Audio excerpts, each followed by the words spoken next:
My name is Beatriz Mote.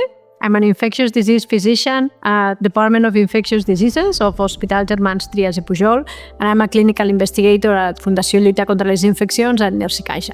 I've been leading the Work Package 4 of the RBD-COP project, which basically was a clinical trial that we did in collaboration with IPRA and all the rest of the partners, that we wanted to test the IPRA's vaccine, which is an heterodimer, a recombinant protein vaccine in immunosuppressive populations, which means individuals that are living with an underlying disease that affects their immune system, or they are receiving immunotherapies, immunosuppressive treatments that, of course, they hamper their immune system. We thought that this was very important in the context of the pandemic, because most of the clinical trials that had helped to advance all vaccine research during the COVID pandemic, they had excluded those individuals. And following this general rule that nothing for us without us, we thought that it was really critical to do a specific trial to test not only the safety, but especially the immunogenicity, and that we could provide a lot of those tools to IPRA to answer the question of how their vaccine was performing in those special populations.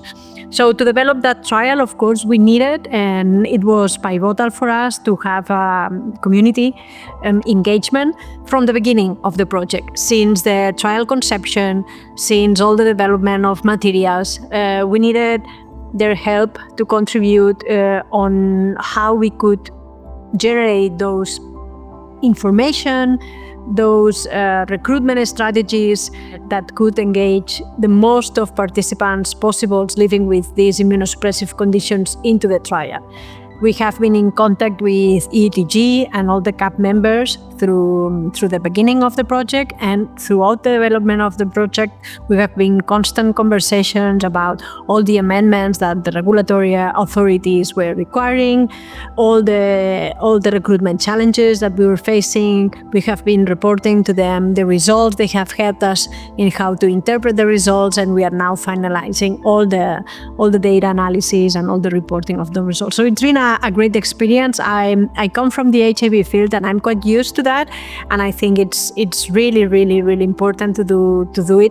And I think that for the RBD project has been crucial for its success. I hope that the experience that we gain with the RBD-COP project and all the engagement, it goes beyond the RBD-COP project. I think that this experience has been wonderful and very positive for all of the agents that have been involved in the project, and I hope everyone take it to their own work and in future projects keeps counting with the community. I think it's very fruitful. It's a very easy-going collaboration. It's not something difficult to incorporate in your daily research, and I think that also special for pharma companies. I think they have to think on the community.